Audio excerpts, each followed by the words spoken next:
honor of moderating today's lecture on the topic of online feminism in India, importance of modern media in redefining gender role.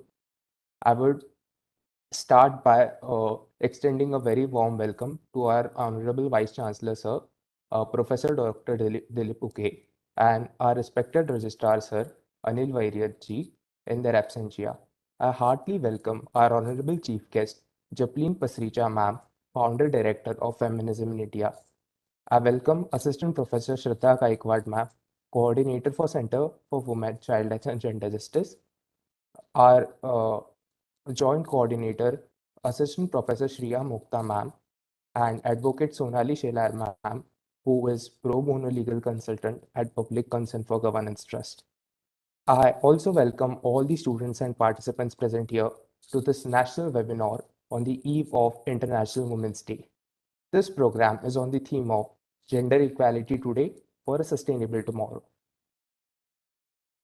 This program has been jointly organized by Center for Women, Child Rights and Gender Justice, MNLU Mumbai, and Public Concern for Governance Trust. Before proceeding further, I would like to shed some light on our esteemed institution, the Center for Women, Child Rights and Gender Justice, and Public Concern for Governance Trust.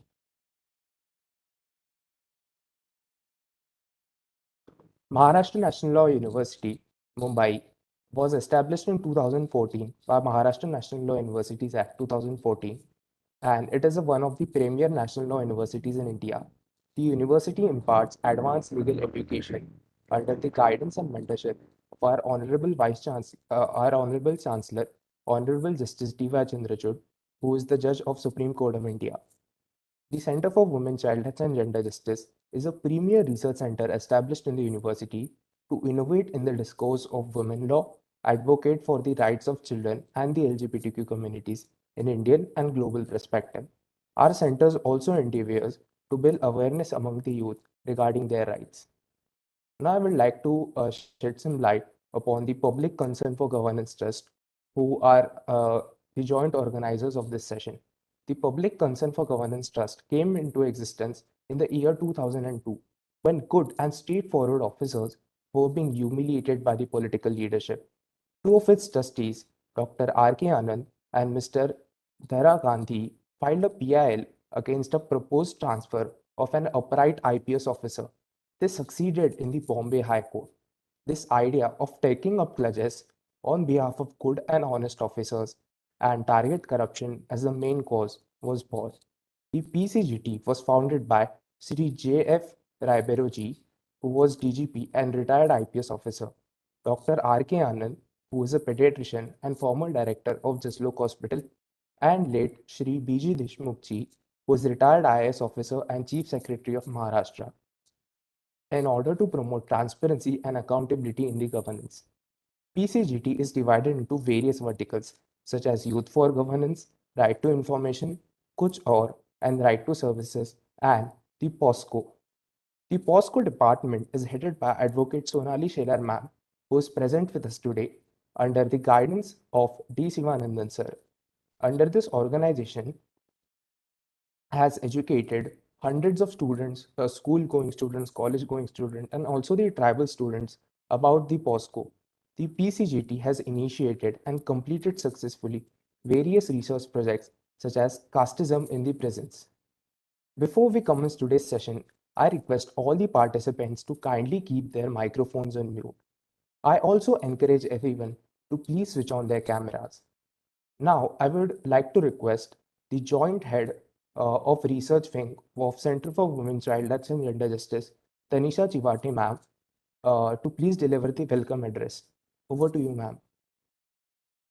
Thank you, Sriraj. My name is Tanisha Chivde, and I'm the Joint Chair of the Research Wing here at the Center for Women, Child Rights and Gender Justice. I cordially welcome you all and take immense pleasure in thanking each and every one of you for your time in attending today's online seminar series. I thank the Vice Chancellor of the University, Professor Dr. Dilip Uke sir, and the Registrar, Professor Dr. Anil Vairet sir, for their empowering ages, without which this series would not have come to fruition. I also welcome and extend my gratitude to all the honorable trustees of PCGT and advocate Sonali Shelar ma'am from the POXO vertical at PCGT for giving us the opportunity to organize this event. Today marks the third day of our webinar series organized by the CWCRGJ, wherein distinguished speakers will share with us their unprecedented experiences, and we will get to learn about the unique frame of mind. Because there has been enough emphasis on hashtag break the bias, we are pleased to have with us accomplished personalities who actually have broken the bias. These figures have made it to the zenith of a stereotypically rigged and biased topsy turvy mountain. In light of modern media redefining gender roles, online feminism therefore holds paramount importance in India. To further acquaint us on this very subject, we have our chief guest, Ms. Japleen Pasricha ma'am, who is a feminist activist and a media entrepreneur. Ms. Japleen Pasricha is the editor-in-chief of Feminism in India, FII, an award-winning digital feminist bilingual media platform. She is a TEDx speaker, a UN World Summit Young Innovator, and a Swedish Institute alumni. Her career began as a German instructor at Jawaharlal Nehru University. She started Feminism in India as a Facebook page in 2013, where she observed a gap for accessible resources on the feminist movement in India. Today, FII is India's most popular feminist media platform. It is envisioned to provide easy to understand popular Indian feminist content on the internet, written by Indian women for Indian women. She also worked for several women's rights NGOs, including Breakthrough India and Point of View.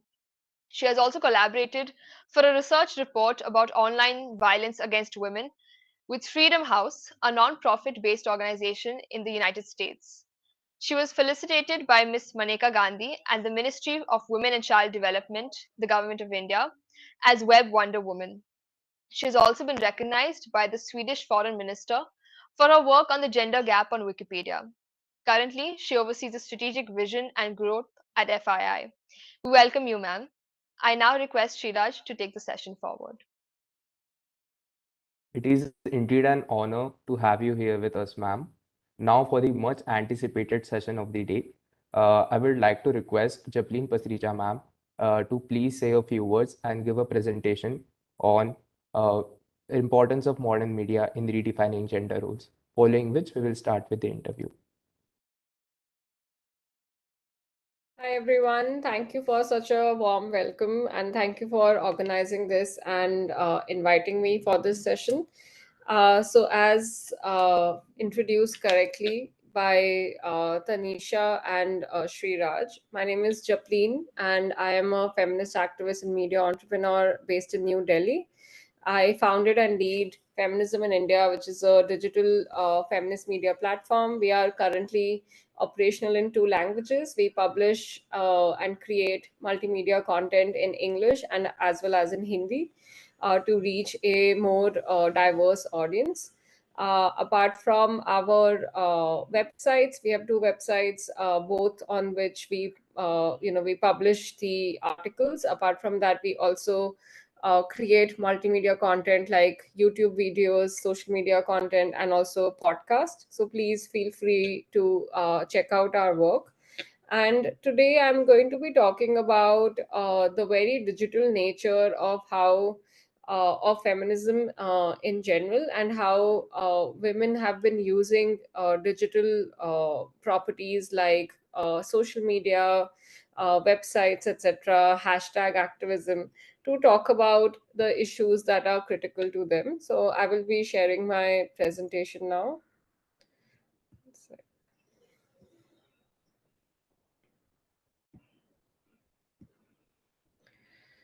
Okay.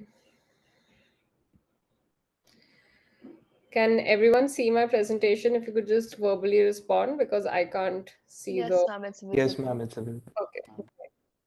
So I cannot see the meeting screen. So if there are any questions, please either feel free to unmute yourself or you can note your questions and put them in the chat box and then we can take them towards the end of the session. Before we start, I just want to check with the moderator. So how much time do we have for the presentation and question and answer?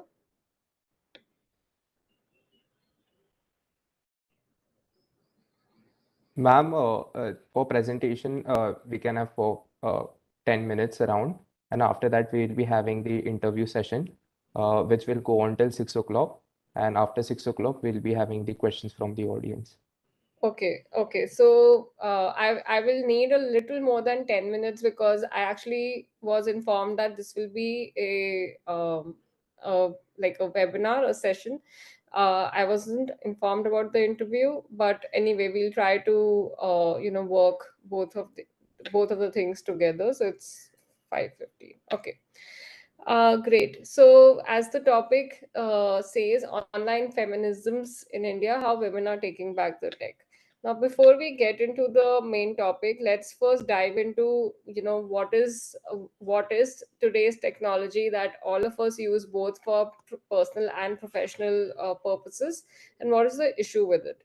So, I'm sure that everybody here uses social media for your own personal pages as well as your colleagues, Instagram or Twitter account or Facebook page, etc. So you all must have some experience of using social media. Now, the internet as a space is a great space and a great technology. However, the internet is like a double-edged sword, which means that it's a space of empowerment where you find like-minded people. You find lots of information, and absolutely the possibilities on the internet are just limitless. However, the internet also becomes a space of violence. That means that people who are especially activists and women activists and gender minorities who are active on Twitter or on social media and use that as a platform to advocate for their rights and issues, face trolling and online harassment, and hence it becomes a space of violence. And that is the nature of the internet in general. So just to give some examples, we look into how the power imbalances when it comes to access, users, and algorithms. So, for example, this is an example from I think 2016. Yes, so Microsoft had launched a bot on Twitter called Tay, and within 24 hours they had to take down their bot. And this is reported in the news, widely reported in the news as well, because the bot went from humans are super cool to full Nazi in 24 hours. Now you may ask, why did the bot, make such tweets like Hitler was right, I hate Jews, or I fucking hate feminists? Because at the end of the day, it's a bot, it's artificial intelligence. So it shouldn't have these kind of biases in it. However, what we forget to realize is that artificial intelligence also feeds on what it sees around itself. So the bot was following, and like it was the behavior that it was seeing around it. That's how it was also behaving. So the bot although started really well, but it had to be taken down within 24 hours. So this is a problem of how technology cannot solve social justice issues, because technology cannot understand the nuances of how social injustice or social inequity works, where a bot says things like I hate the Jews and Hitler was right. uh, Another example of access is that women own only 33% of cell phones as compared to 67% of cell phones. So very few women in India, and looking beyond urban areas and upper caste areas is where very few women then have access to private mobile phones.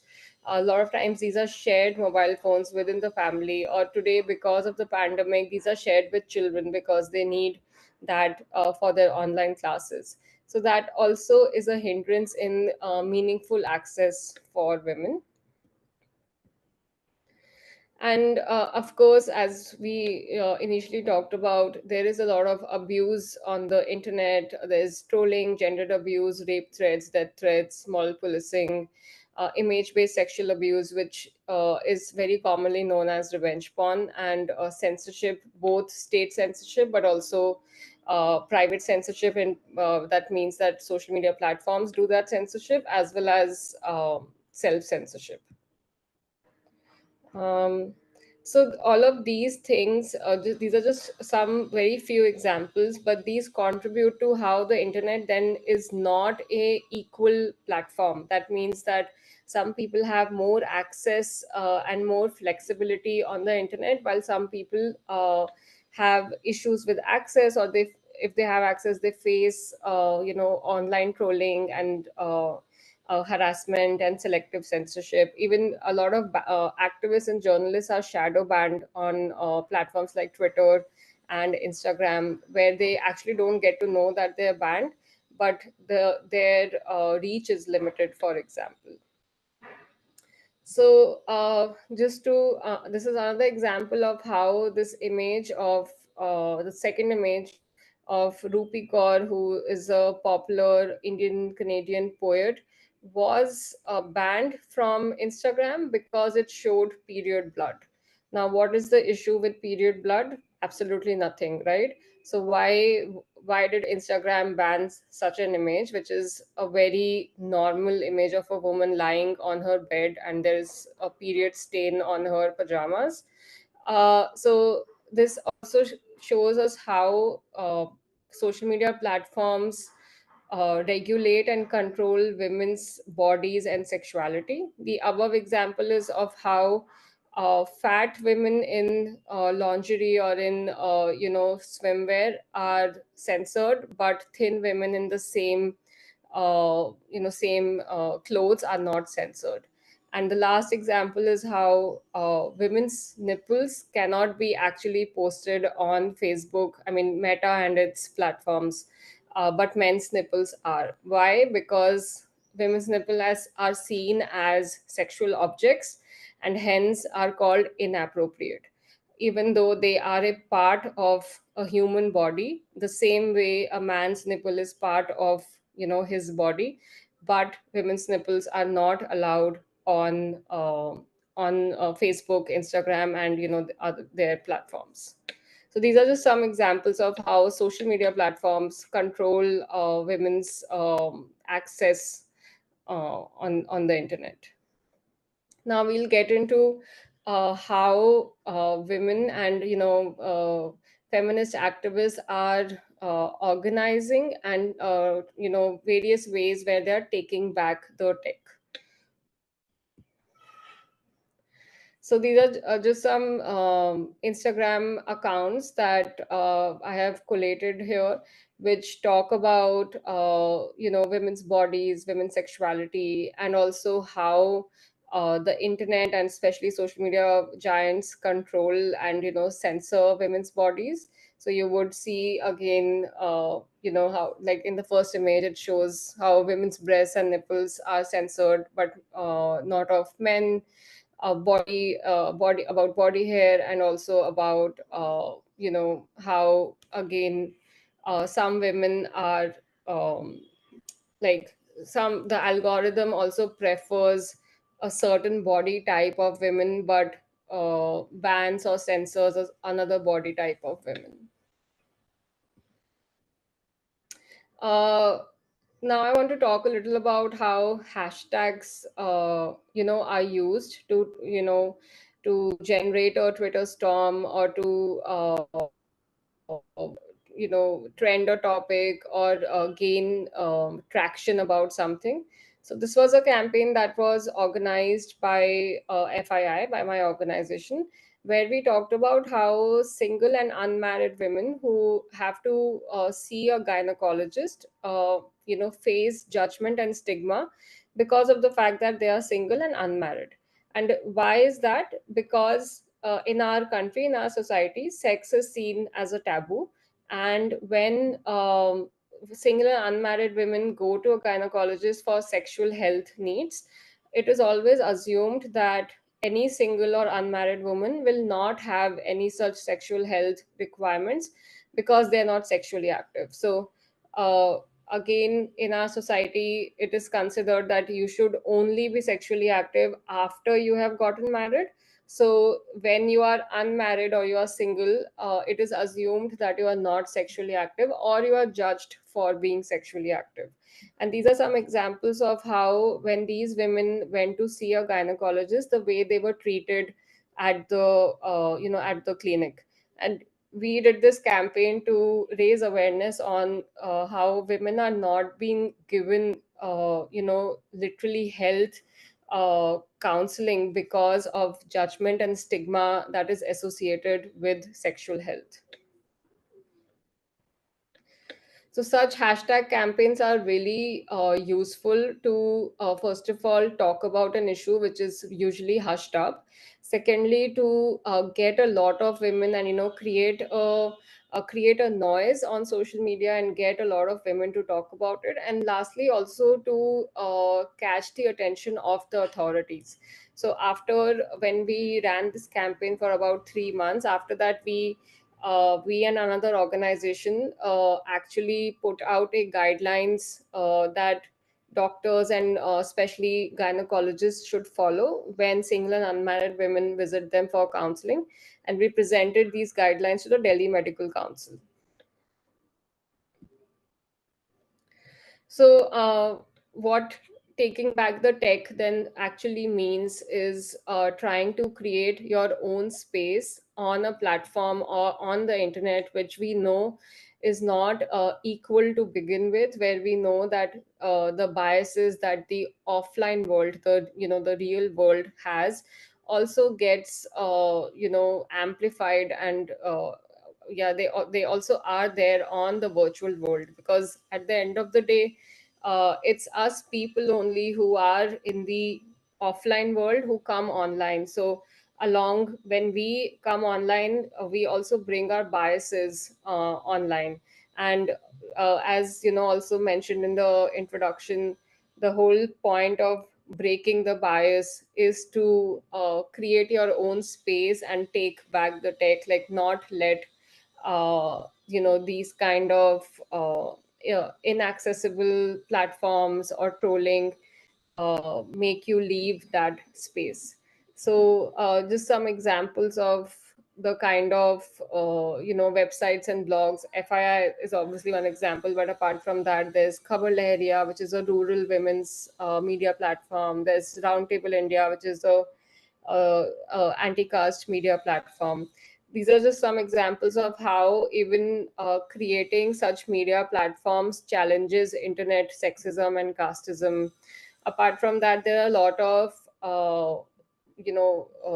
hashtags that people that women have been using since years to talk about sexual harassment, even before Me Too. And I'm sure everybody here knows about Me Too, but even before that, there were hashtag campaigns like Yes All Women, Fat is Not a Violation, and Everyday Sexism, where women talk about their experiences of harassment and sexism.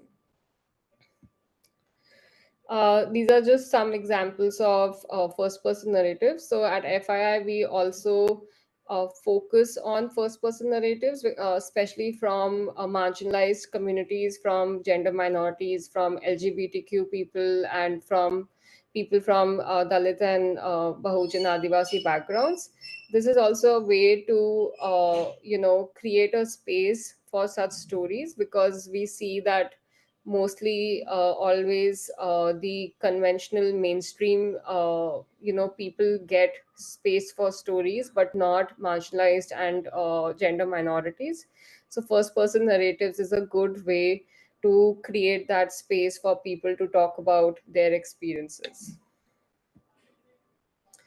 Another thing that we used to do, and unfortunately we don't do it anymore because when the pandemic happened, we had to stop doing offline events, was we used to edit Wikipedia pages, and also create new Wikipedia pages for women and gender minorities. So Wikipedia also unfortunately has a gender gap, both in terms of the people who edit on Wikipedia as well as the kind of content that goes up on Wikipedia. So most of the Wikipedia editors are men, and also many women who are Wikipedia editors have reported a hostile environment and where they have faced sexism and discrimination.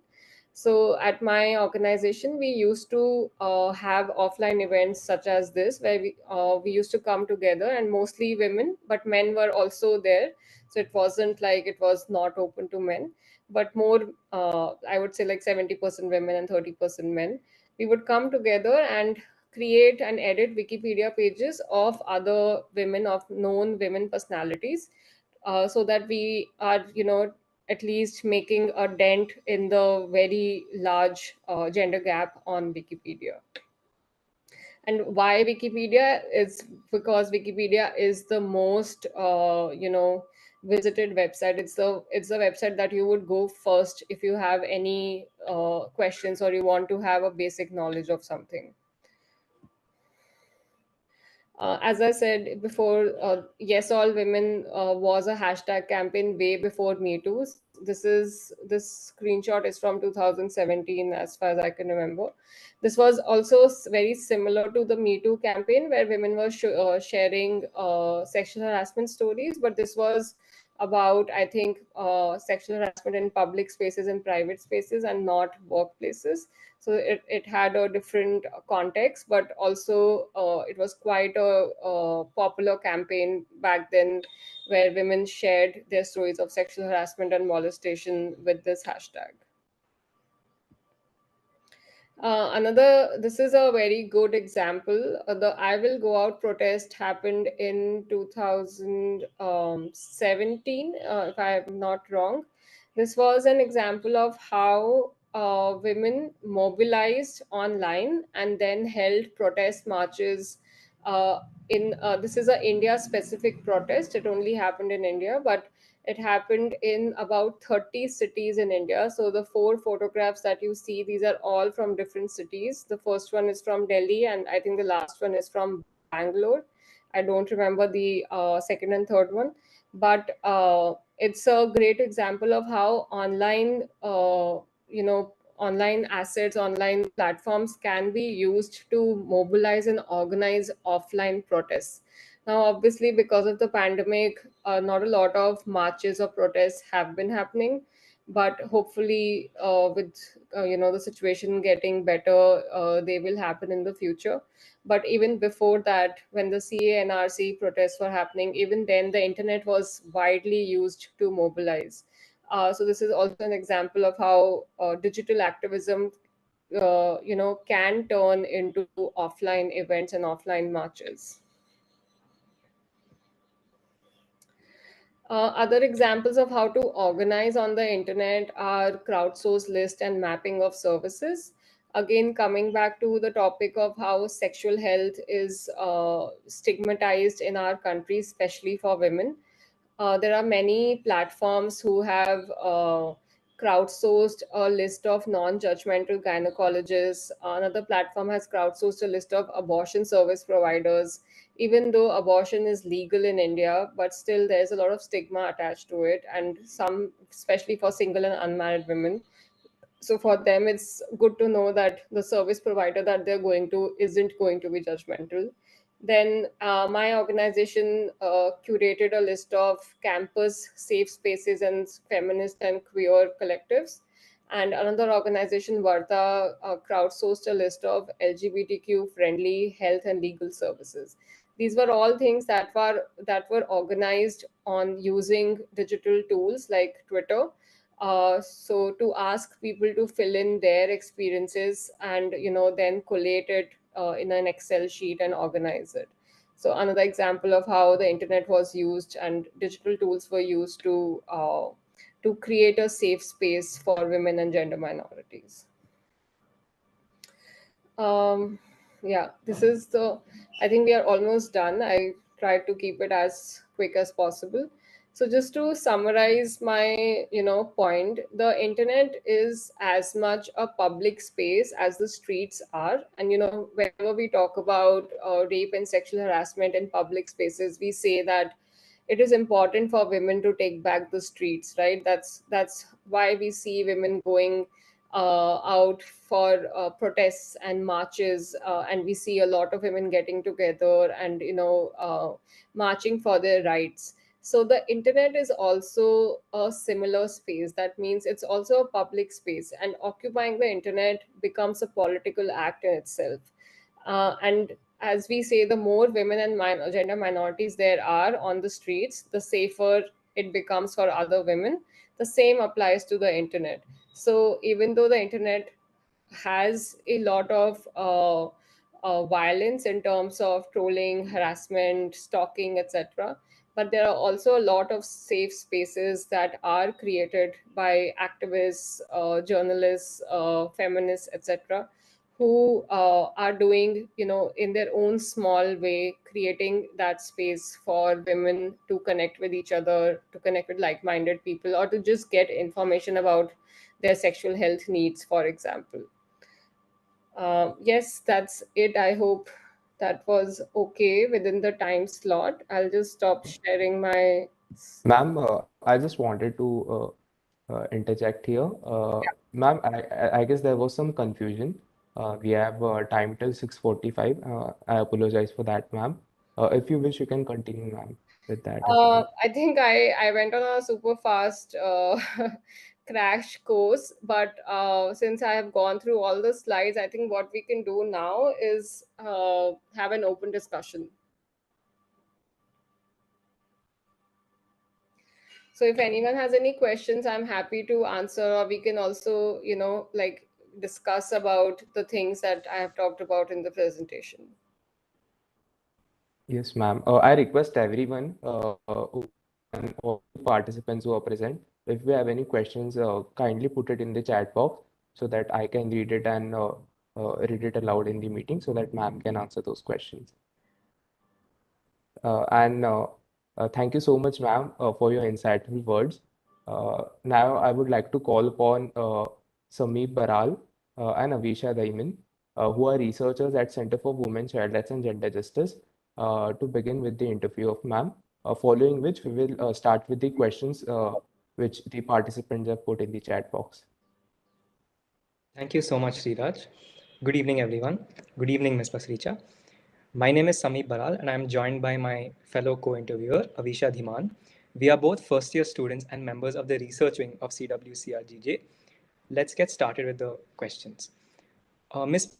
Pasricha, you talked about women taking back their space on the internet. So one example that you mentioned about FII doing itself was editing the Wikipedia pages of prominent women. I found that, like personally, very cool. So, are there any other instances that in which FII has helped women do that? Could you share too about that? Yeah, thanks, Sameer. So the Wikipedia events, we did them for about 3 years, and we used to do one event every month. And they were really cool, even I would say, because I quite enjoyed the whole process. We would make an announcement, and then put it on our social media and invite people to come, and it was an open event, so anybody could come. It wasn't like there were restrictions about it. And most of the people actually, this is quite surprising, but many did not know that Wikipedia is voluntarily edited, and anybody can edit Wikipedia. Everybody thought that there is some team and some people who edit Wikipedia, but that's not the case. Wikipedia is a open source free encyclopedia, and anybody can edit it. Of course, you have to have some basic training, but again, that's not an official training. So I used to train the participants of our event. We used to take 1 hour to train, and after that everybody would start editing. And those were really fun events, because we would look at women from different professional fields. So like for one event, we would look at women in sports, women in STEM, women in law, women artists, women politicians, etc., and then create a list of these women. Apart from the extremely popular ones, almost everybody had a really short page on Wikipedia, which is called a stub page. And yeah, and then we would collate more information from the internet, and start editing and expanding their page. So that was one of the things that we used to do. Apart from that, our this is actually not our primary work, editing Wikipedia. It was a secondary program, but our primary work is our publication, the publication that we publish every day. And for us, one of the most important sections. So even if I'll actually open the website here. One second.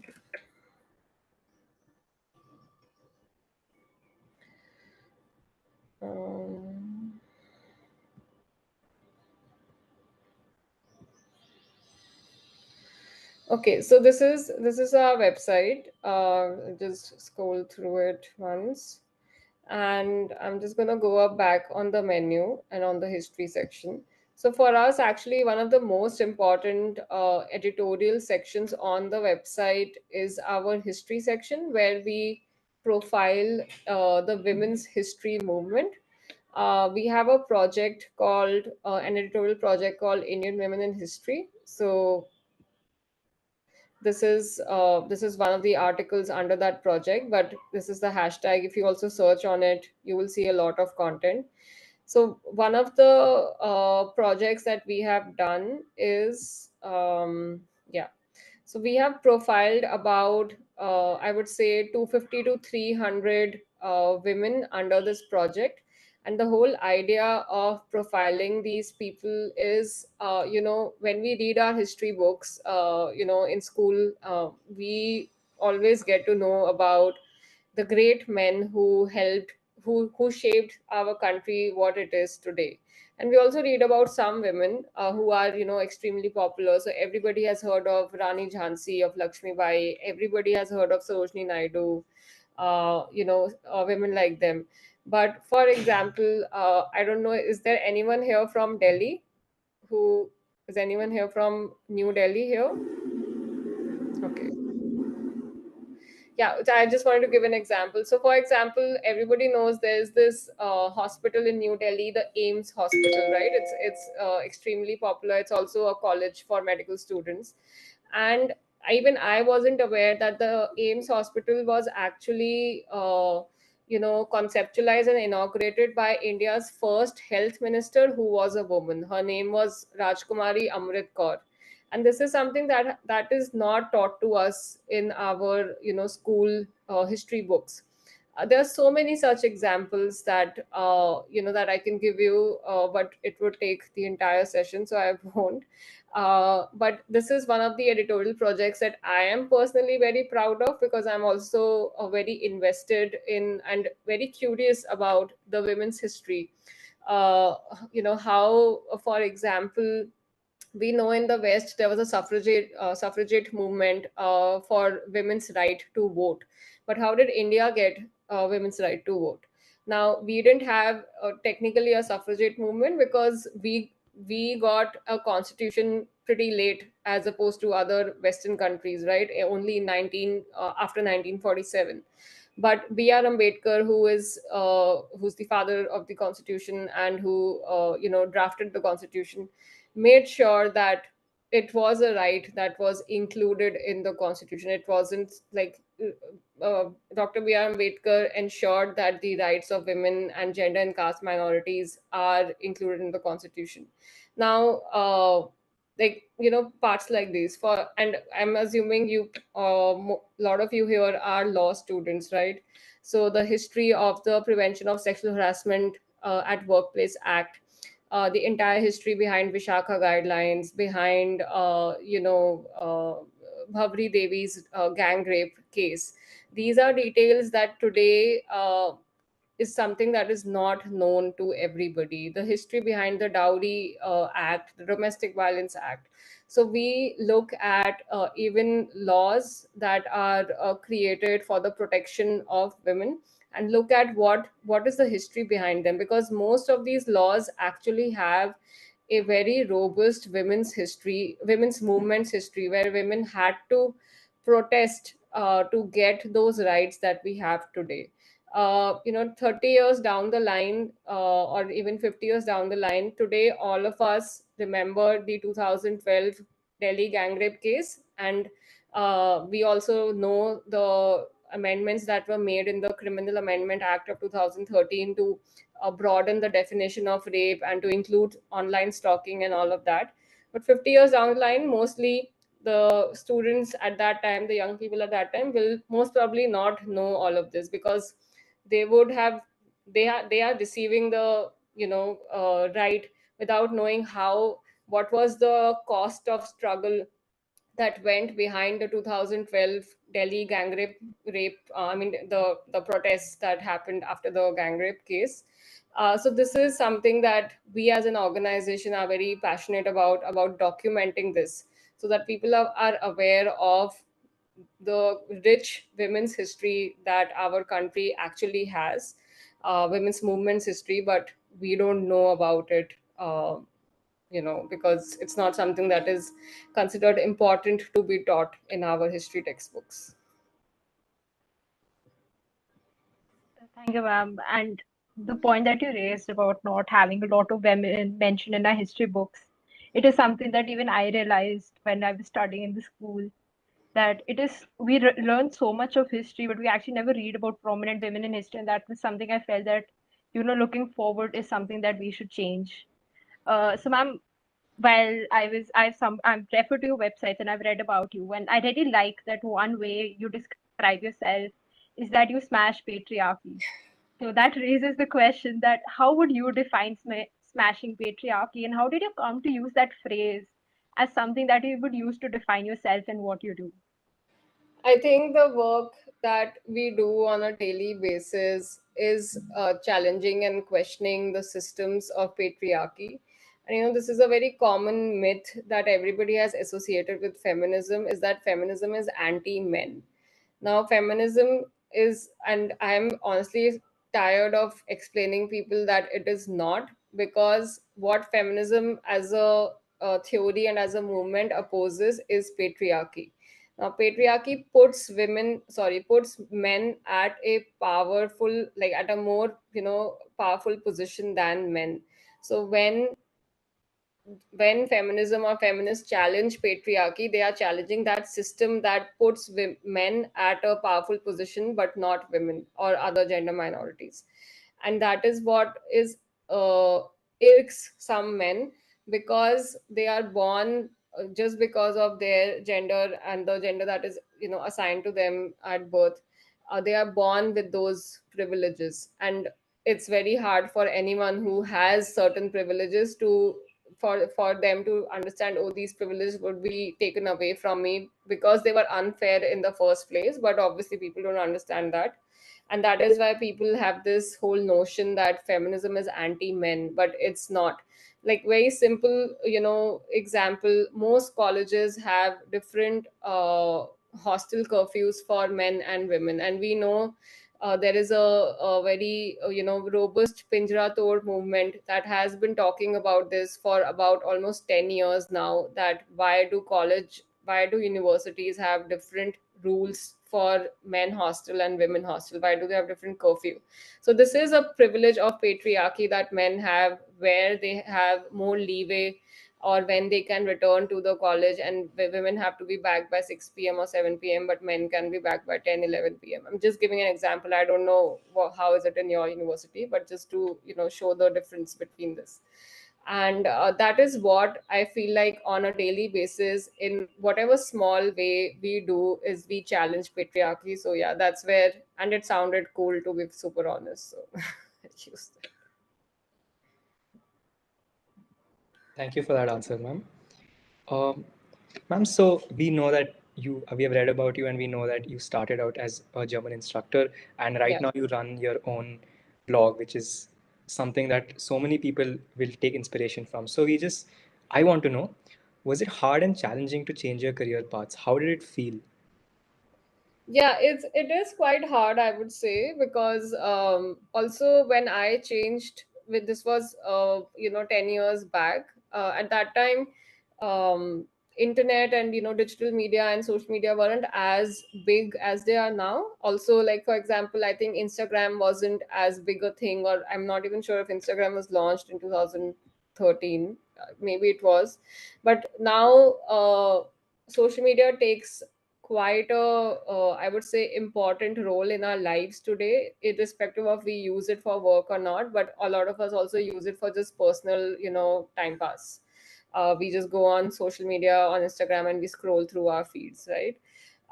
So social media has a lot more, I would say, influence on people today as it had 10 years back. And at that time, Facebook was the most important platform. Like today, I think it's Instagram or Snapchat or TikTok. But 10 years back, it was Facebook. And that's why I started, Feminism in India as a Facebook page in 2013. I didn't have any qualifications per se, because as you correctly said, I'm trained to be a German language lecturer. I have a BA, MA, and MPhil from JNU in German language, culture, and history, and I was supposed to become a lecturer and at some point a professor. But I wasn't very satisfied with that, and my passion was somewhere else. So it was difficult to do that because I didn't have academic qualification of gender studies or media background. Neither did I have any work experience. But when I started the page, when I started the Facebook page, I started to engage with social media as a platform and try to understand how social media works, how Facebook works. At that time, it was just Facebook. And I also started a blog on WordPress. So I did a lot of self learning by myself with WordPress and Facebook. And I did that for about 1.5 years before I was able to launch FII as a website. So the page came first and then came the website after 1.5 years. So it took a really long time to understand how media landscape and even running a blog works. And also I tried to go for jobs in the NGO sector. So even that took time because I didn't have the relevant experience that any job in an NGO would require. But working on the page by myself for an year almost helped me to understand, to get the job, as well as to understand how media can be used for social advocacy. That is really great to hear about it, ma'am. My next question is a bit more to do with your own self, and it's about if you could have a roundtable conference with five feminist icons across time, who would they be and why? Across time. Oh, okay. Okay. I would like to choose Gloria Steinem, Bell Hooks, Kimberly Crenshaw, three. Then Kamala Bhasin from India, and who else would I? And Bhavri Devi, because Bhavri Devi is someone who still actually, even though her case was a landmark case which led to Vishakha guidelines and then to the POSH Act as we know today, but um, she still hasn't gotten justice. The case, when it was in court, the one of the judges said, and this is again a good 20 years back. The rape case happened in 1992, as far as I can remember. And one of the judges said that who would rape you? You are a low caste woman, and rapists were upper caste men. So these are the kind of words that were sentences that were said to her, and and then the judge, I think, acquitted the accused. So she did not get, and she hasn't gotten justice 20 years down the line. So yeah, these are the people I would choose in a imaginary scenario. Thank you for that answer, ma'am. Ma'am, along the similar lines as Avisha's question, what would be some feminist-oriented books and movies that you would like to recommend to us, especially as beginners who want to know about feminism and want to broaden their horizons? What would you recommend to us? Movies, I'm not sure. I'm not someone who watches a lot of movies, but I can definitely recommend books. So I think for Indian context, the book called Seeing Like a Feminist, it's by Nivedita Menon, who is a academic in JNU. She's a professor in JNU. her book is very good for any beginner to understand the Indian context of feminism, and it explains in a very easy to read format. Then there is an anthology called Feminism in India, and actually the name of my organization is inspired from this book because I was reading this book when I started the page. It's an anthology, and it's edited by Maitri Chaudhary. So these two are very good to understand for any beginner.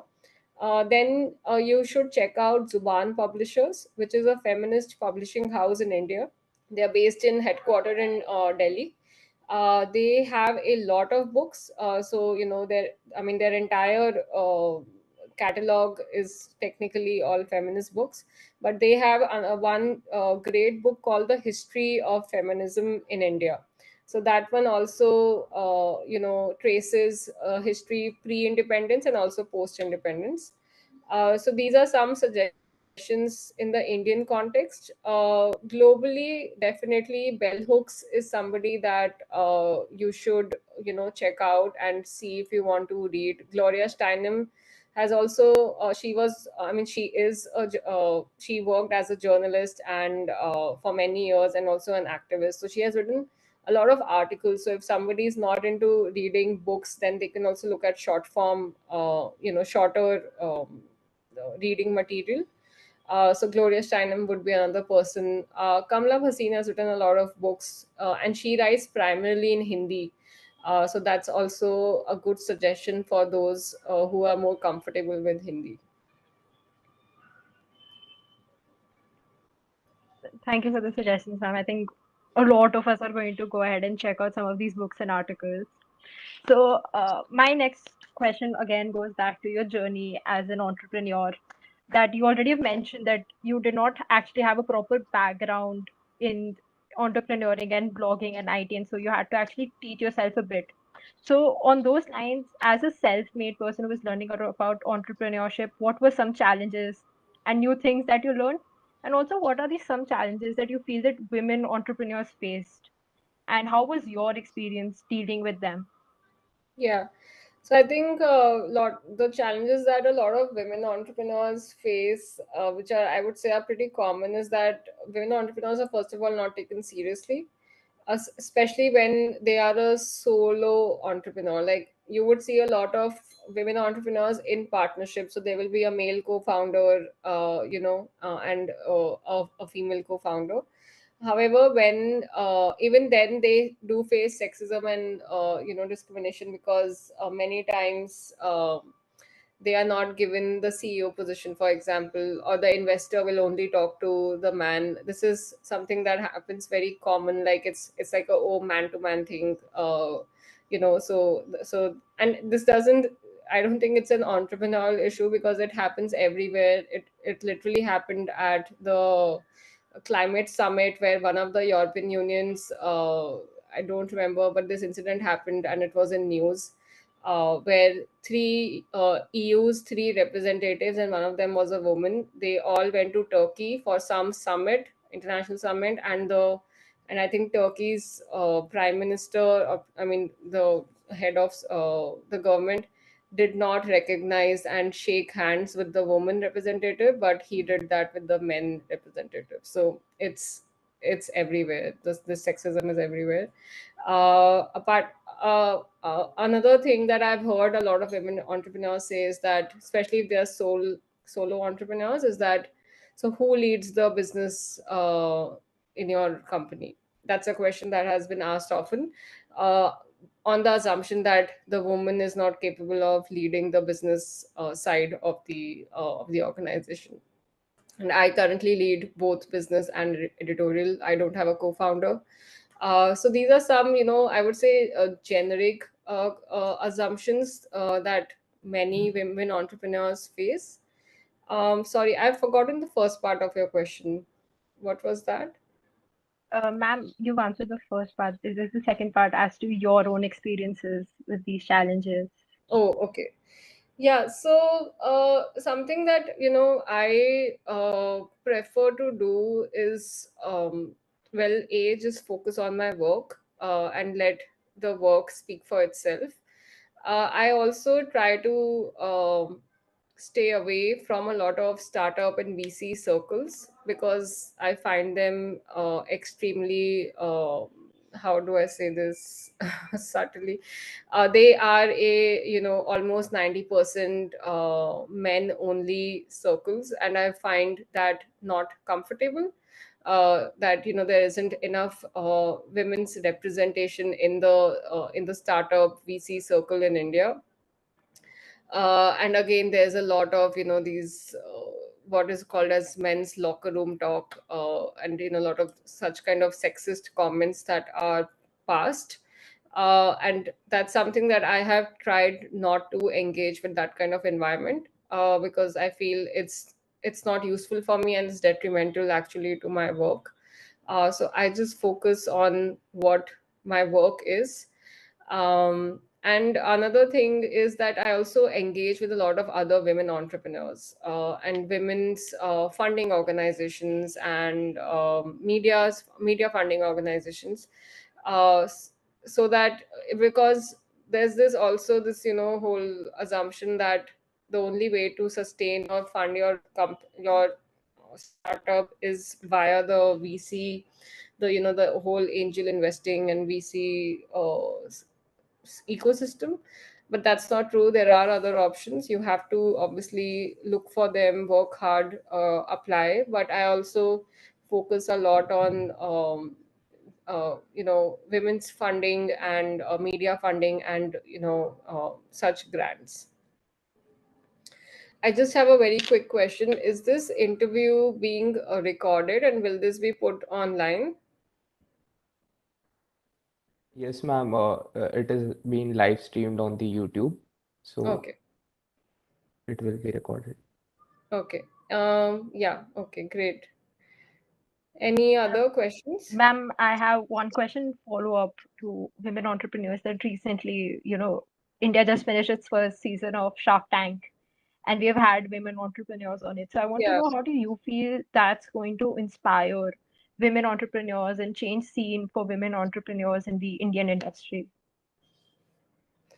Yeah. So, yeah, I see. Also, I'll just clarify, like, my experience is also from, quite a long time back, from how this entire ecosystem was, or maybe still is. But when I started, what my experience was not so positive, which is almost 10 years back now.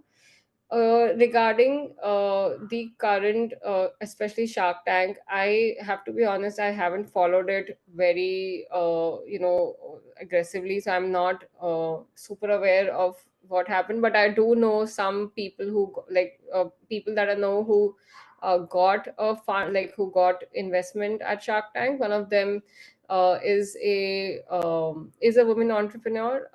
They're actually a couple entrepreneur, Aditi Gupta and Tuhin Paul. They run the comic book called Menstrupedia, and they were one of the entrepreneurs who received a like a investment at Shark Tank India.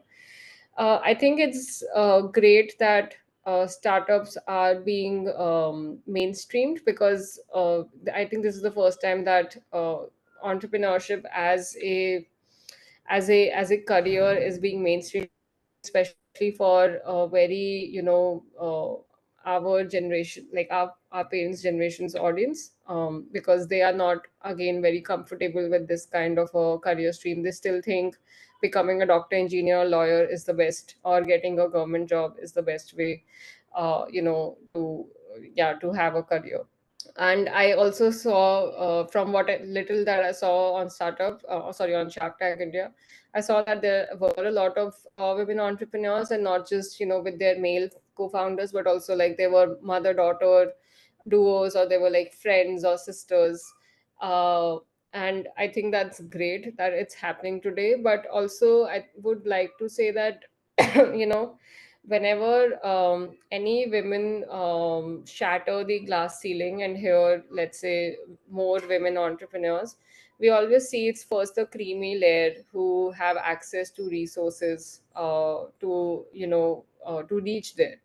So I would say that it's good that it has started, but there is a long way to go for women who say, let's say, are not from urban India, or are not, their first language is not English, or they don't have initial capital or family support. So and this is, I think, this is somehow actually applies to everybody, but women have a larger barrier because women's careers are also not seen as important. Like a lot of parents also say, but at the end of the day you're gonna get married, so there's no point in you being super educated. Like, okay, sure, do a graduation, maybe even do a master's, but after that just get a job, and whatever, at some point you will be married and you have to take care of your husband's family and kids and all that. So that mindset has changed for in some areas, in some urban areas, or maybe non-urban areas, but it is not something that we have completely gotten away with, where we don't see women's careers as like a secondary career, where we don't see women as like, okay, it's fine if you want to study further and work, but you will still also have to manage the household. That kind of, I feel, we are very far from absolutely removing that mentality from our society. Thank you for that answer, ma'am. Ma'am, so in the course of what is now your very, very, very cool profession, you must have come across very different and diverse people. So, is there someone who has left a lasting impression on you more than anyone else? I don't know if I can say one person. I feel like you find inspiration.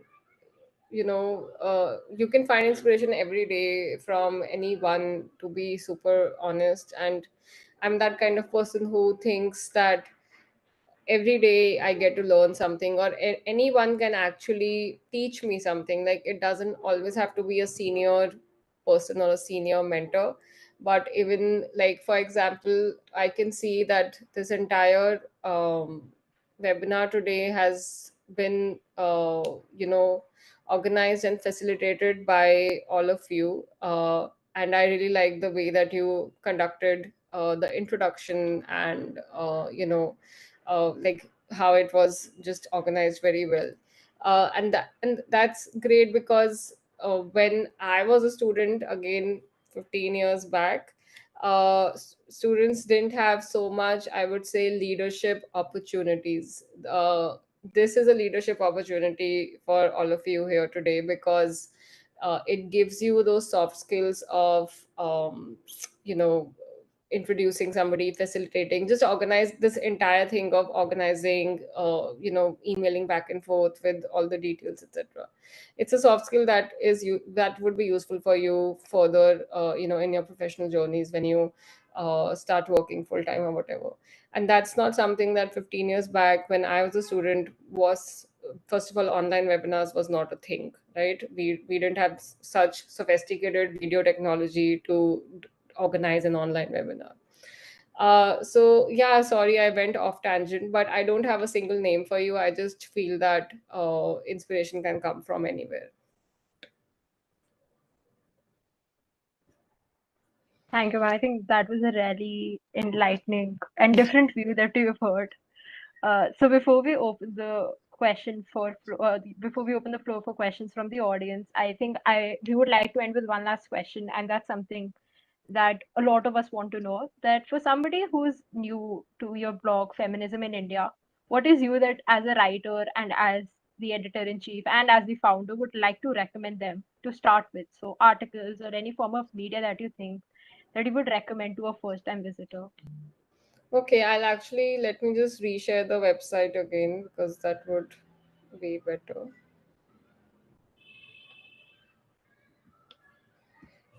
Okay, so I would definitely would recommend the history section, because I have personal bias here. It's my favorite, so you can go through that. But another section that is very useful. So if you hover on intersectionality and then go to Feminism 101, This is a category where we explain feminism, and not just the term feminism, but so many things that come under feminism as a broad term. And like for example, today we published an article on internalized sexism. This is, or it's also called internalized misogyny. This is when women internalize hatred towards other women because of all of us being born and brought up in a patriarchal system. So for example, when women say things like, oh, I'm not like other girls, I don't like drama, she's such a bitch or whatever. This is a example of internalized sexism or internalized misogyny, where we are putting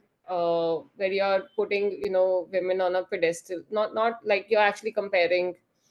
Even sometimes men say that to women that, oh, I like you because you're not like other girls, you're not super dramatic. And that is supposed to be a compliment, and give that woman to whom this is being said, as if this is a good thing, but it's actually not. I'll just stop sharing now, because again it's putting women on some kind of comparative pedestal, where we are saying, oh, just because you are better than this person. So we, under this category, we explain such terms and such concepts, like how even a concept like औरतें ही औरतों की दुश्मन होती हैं, like this is basically internalized misogyny. You see that dialogue a lot in Bollywood films. um, so yeah, so we that would be a category that I would suggest to people who are first time readers and who want to. And you can just also use the search bar to just use, like, click on the search bar and write whatever keywords that you want to. We also have a very thriving section on women's health, where we talk about PCOS, all kinds of menstrual disorders, menstrual stigma. We talk about menstrual cup. If somebody wants to know how to use a menstrual cup, we have videos and articles on that. So yeah, like all of this information is available. We have a lot of content. We have about 6,000 published articles. So it will be difficult to navigate maybe via the menu. I think it's best to just search and then see what you come up with. I see there's a question in the chat box. Oh. Okay, so I'll just read out the question. What is one thing in school or college, or when you started your job or FI, that you would like to do differently? Thanks, Hriday. This is actually a very important question. As I mentioned before, I studied German language and literature, and I did my BA from DU, and then I went to JNU for my MA and then MPhil. And the one mistake that I think I did, which I would do differently, is that I did not take a break. And again, as I said, like 10, 15 years back, internships were not a thing, online webinars were not a thing. Like how you people today, today's generation has a lot of this pressure of doing summer internships and winter internships and part-time jobs. We did not have all of that, which is in a way good, but also not so good in a way, because we didn't have that kind of soft skills that you as students have. Anyway, what I would have liked to do differently is take a break after my BA and explore other options before going for MA. And then even after MA, it would have been good if I would have taken a break, worked somewhere before doing an MPhil, and actually not having done an MPhil, because today I don't feel like my MPhil was useful to me. So I would have rather use those years to work instead of just studying without actually any real goal, towards my professional career. Yeah, is there another question? Yes, ma'am. I would like to add here that any participants who wishes to ask questions can drop the question in the chat box, or you can also unmute yourself and ask the question. Okay, so I can see another question from the chat box by Tanisha. Do you think the feminist movement in India is at par with the feminist movement in the West or the rest of the world? So Tanisha, first of all, I would say that I would question your question because I don't think you can rate them or rank them. For example, and I'll tell you why I'm saying this. You know that abortion is legal in our country, right? And it's legal all across the country. However, for example, in the US, abortion is still not a right that every American woman has. Uh, because they have this system where states can make their own rules. So even though the Supreme Court has mandated in one of the judgments that abortion is legal and American women can access it, but because states also have power to make their own rules, that's why abortion is not, for example, accessible in states like Texas. So in that way, then Indian women have better than American women, just to put that in perspective.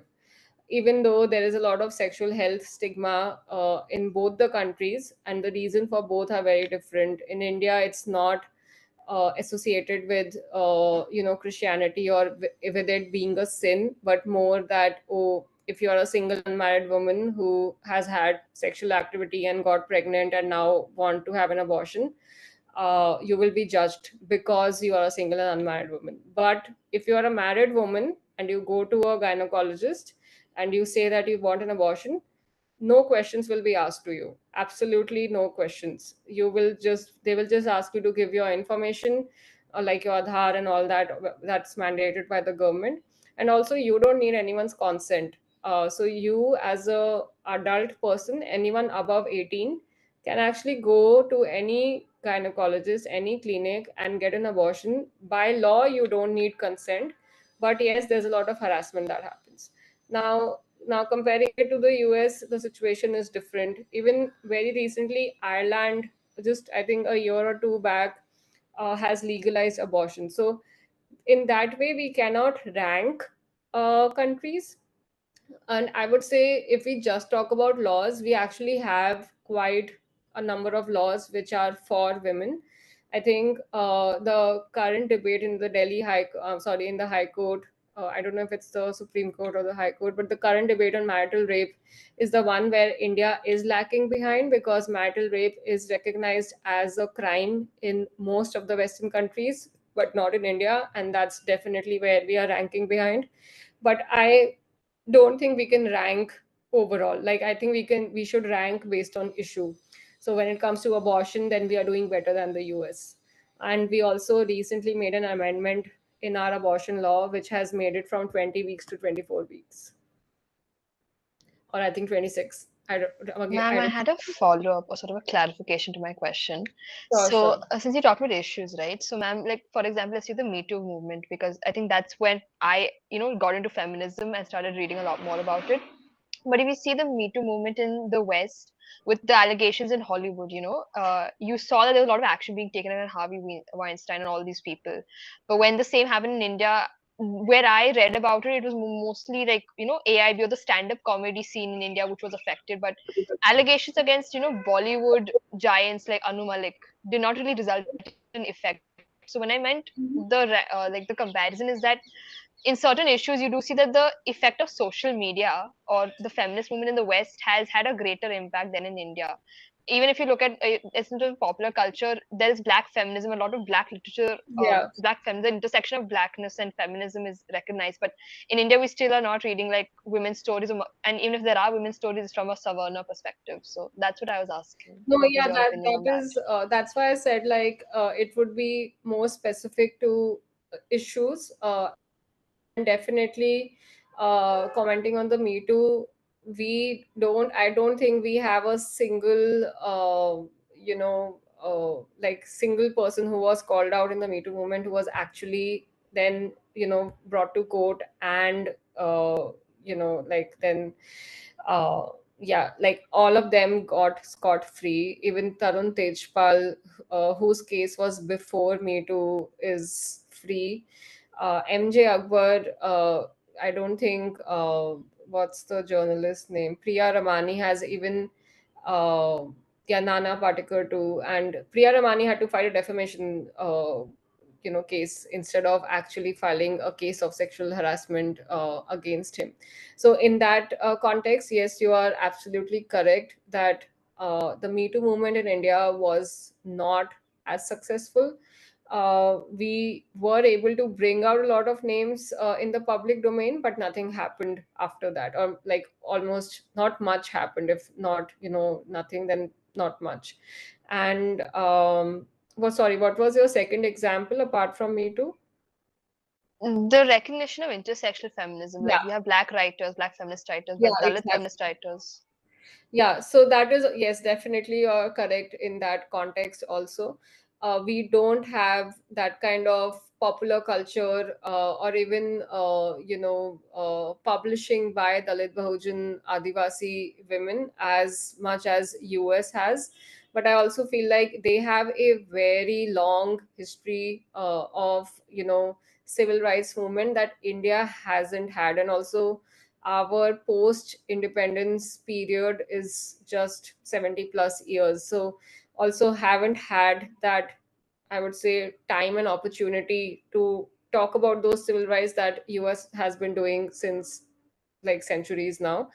But just to put some things in perspective, even though we don't have the kind of popular culture by Dalit Bahujan Adivasi communities in India, we do, again, it's not mainstream, but some publishers do take initiative. And not talking about mainstream publishers, but more indie publishers, like Zuban is one of them, that has very specific books that are written by Dalit Bahujan Adivasi women on caste and casteism in India.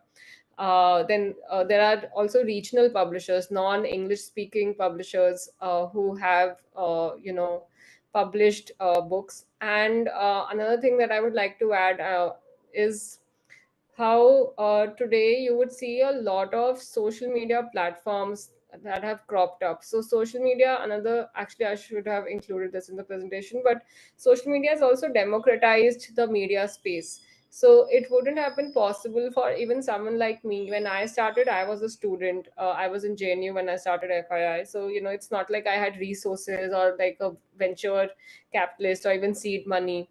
I just started with my like my home laptop and internet connection at my home, and literally that was all I had.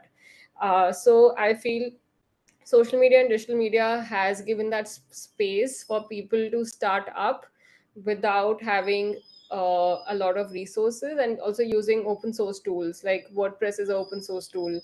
Facebook is technically free for you to use. You can start a page there, etc. On Instagram also now.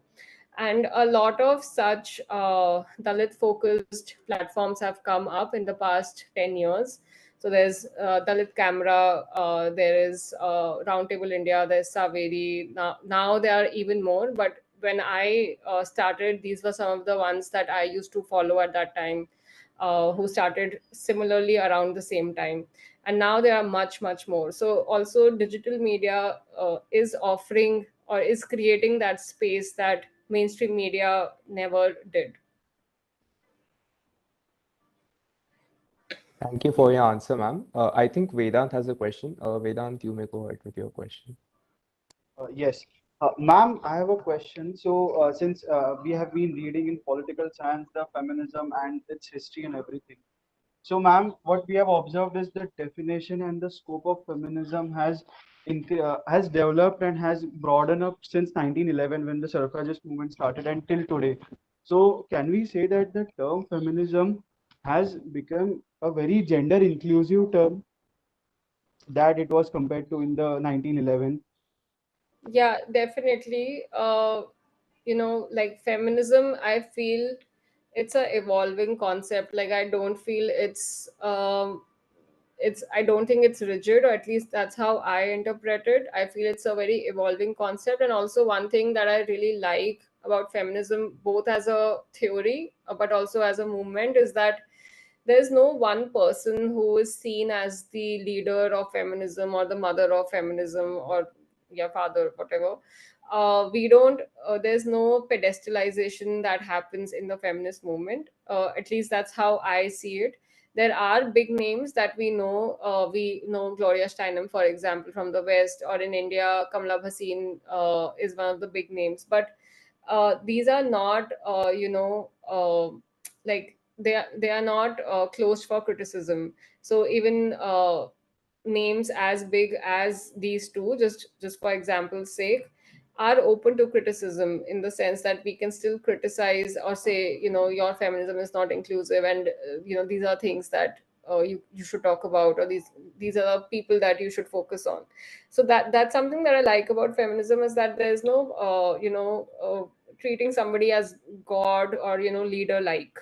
And that is why the movement also keeps evolving, because even though in the 19th century, when the suffragette movement started, it was about women's right to vote. But from there, it has evolved to today. We talk about intersectional feminism. We talk about rights not just for women but also for gender minorities. We talk about inclusion of trans and non-binary people in the feminist movement. We talk about accessible toilets for everybody, or using non-gendered language. So instead of saying women, we say menstruators as a term, to talk about people who also menstruate but do not identify as women, or people who are trans, or people who are non-binary, who menstruate but do not identify as women. So this is just an example of using an inclusive language when talking about periods and menstruation, and saying menstruator instead of women, or saying abortion seekers instead of women. Yeah, so I definitely agree with you that it has evolved, and I think it will continue to evolve. We don't know what kind of societal oppressions and discrimination we'll face in the next 50 years, but I'm pretty sure that whoever would be at the forefront of the feminist movement in India or wherever, uh, there will be a different definition of feminism for them. Thank you for your insightful answer, ma'am. I think we have two questions in the chat box. I'll read the first one. Vanshita said, she asked, all the personal experience and anecdotes that you have come across, how have they had an impact on the content that you and your team write and produce? Yeah, so like a lot of, because we are a women led team, and we the team also comprises of the people who are our, let's say, our target audience, which is young people between the age group of 18 to 30. And the team also comprises of this exact same demographic. So a lot of what we do, the content that we create and write and produce, is based on our experiences, and experiences that our generation has, because we are very clear that we target a young audience between the age group of 18 to 30, even 35. So it has definitely has an influence, and we also try to ensure that our content and our articles are relevant for this demographic.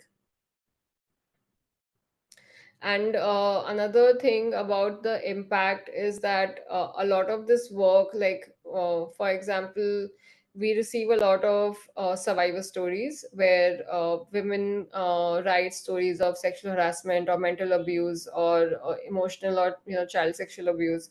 So it can also be very triggering for the team to constantly work with such content, because every day, or I mean, okay, not every day, but very often you are dealing with very harrowing stories of reading about abuse, or blackmail or gaslighting. So it also has a mental health impact on the team who writes this. And we continuously take breaks from looking at this kind of content, or just like if one person is feeling very overwhelmed, then we would say, okay, can somebody take this from me? So that's something that we do at our organization, so that people are not super overwhelmed with the work and reading these stories on a regular basis.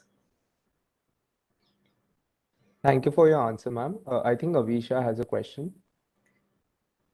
Ma'am, I have a follow question to this, that how do you think that your mental health of everybody around you gets impacted when you read such stories, because even we, when we on internet, on especially on Instagram, but when we see certain stories that are completely like horrifying and unimaginable that could happen to women and to people of other genders, how do you then deal with mental health of your employees, and how does that also pose a challenge to the work you do?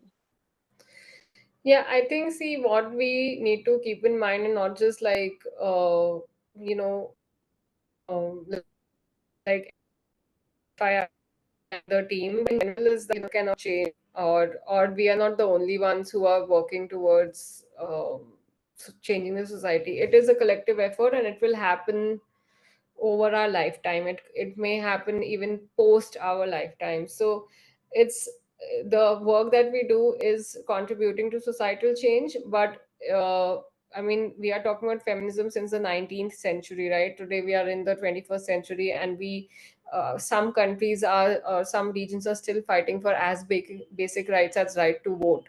I think Saudi Arabia still doesn't give its women the right to vote, right? So uh, societal change happens over centuries, and that's something that we have to be conscious of while working as activists, is that draining ourselves completely out of energy is not going to help the cause, because the cause is not going to solve itself overnight. The cause is going to take as much time that it's going to take. But it's important to take care of yourself and take care of the community around you, the team around you, and that's something that we encourage and practice. Thank you for your answer, ma'am. Uh, I think we have a question from Nilotpal. Yeah, He there's asked, one chat. yeah, what made you decide, what made you finally decide that this is it, that your blog must be accessible as it is in terms of language and content?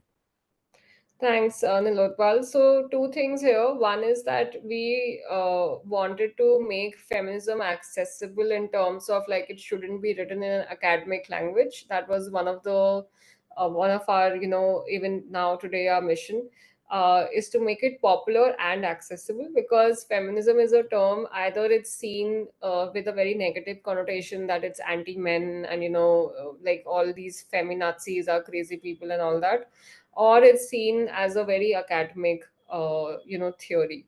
And we wanted to break both those myths, that make it accessible in the sense with respect to language, so that not everybody can or has to read an academic paper to understand feminism, and can understand it via a reel or a video or an article, or yeah, like social media content.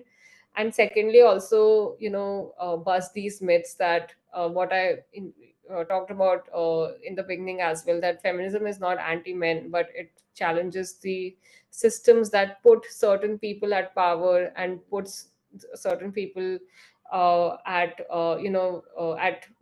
like makes them vulnerable. And that's what feminism challenges, in theory and in practice as well. And the other thing that we wanted to do was also reach a non-English speaking audience. So which is why we launched the Hindi website, I think in 2019. So that's when we launched the Hindi website. And today we have two complete separate publications. So we have the English website and the Hindi website, and then we have social media platforms for both the English and Hindi website, YouTube channels as well. So we have completely separated both of them, because we want that the Hindi publication also, is its own publication, and not like a child of the parent publication. So it has its own social media, and also people who follow us in for the Hindi platform, they may or may not be interested in the English one, because the English covers the entire country, or at least like attempts to cover the entire country, and focus a lot also on the southern part of the country. But the Hindi focuses on North Indian part, which basically where Hindi is spoken, which is the North Indian belt. So we try to focus that on the Hindi publication. So we may not be talking about a lot about something that's happening in Tamil Nadu, because it's not relevant to the Hindi publication, because the people who are reading the Hindi publication are most probably not based in Tamil Nadu, for example, right? So that is what we want to do with making it bilingual. We do want to explore other languages like Marathi, Bengali, Malayalam, etc. But it's something that at this moment is difficult for us, both in terms of financial resources, human resources, and in general, just the capacity of the organization to have more languages. So we are right now just focusing on the English and Hindi publication. Thank you so much, ma'am, for the enriching interview. Due to paucity of time, we won't be able to take more questions. Uh, Ma'am, your insights on feminism has given every one of us here a new perspective and has broadened our horizons. I just have one small question from my side, that what message would you like to give to the millennial generation regarding feminism? I think it's a Gen Z generation. I'm the millennial here. I think you people are Gen Z at least. Anyway, so the message that I would like to give, like I understand that not everybody is an activist or can be an activist, and that's fine. Not everybody has to be. But what small things that you can do to make a small change, and I especially want to talk to and say this to men in this webinar today, is that when you see sexism around you, call it out. When you see your bro making a sexist joke about a woman passing, call that out and say, hey dude, that's not cool, you shouldn't say that. Just this is going to be extremely helpful and useful to the women's movement, because, and this is very unfortunate, but we have seen that men tend to listen to other men as opposed to they would listen to women, because they may find it something that's challenging their ego, and in general men uh, would listen to other good men who are trying to teach their peers. So as simple as calling out everyday sexism really helps women feel comfortable in the environment. And now talking about campus as a space. A lot of times women don't feel comfortable because there are too many, women would cross the street if they are walking on the road, and they would see that on their side of the road there's like a bunch of group of men standing. They would cross the road just because they wouldn't feel safe. A lot of women do that, and it's not like we are saying that these men would harass the woman, but because already they're outnumbered like 10 is to 1 or whatever, 5 is to 1.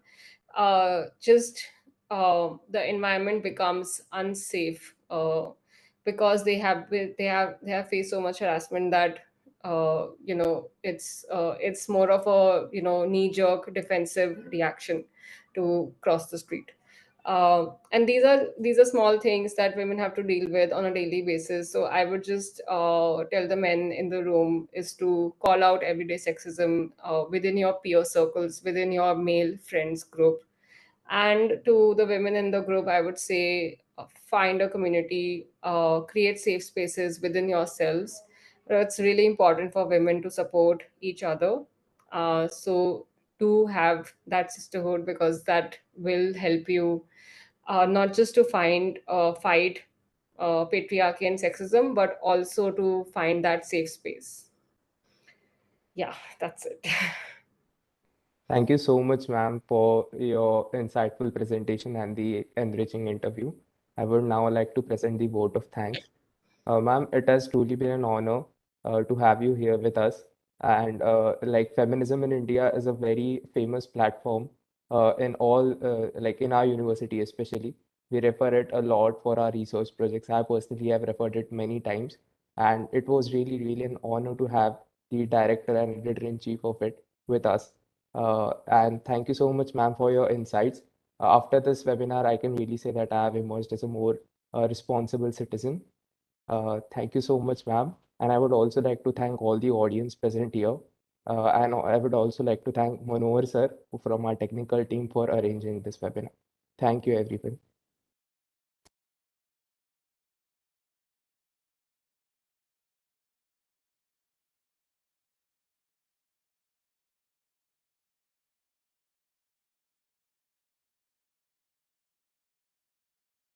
On this note, ma'am, with your permission, I would like to conclude this webinar.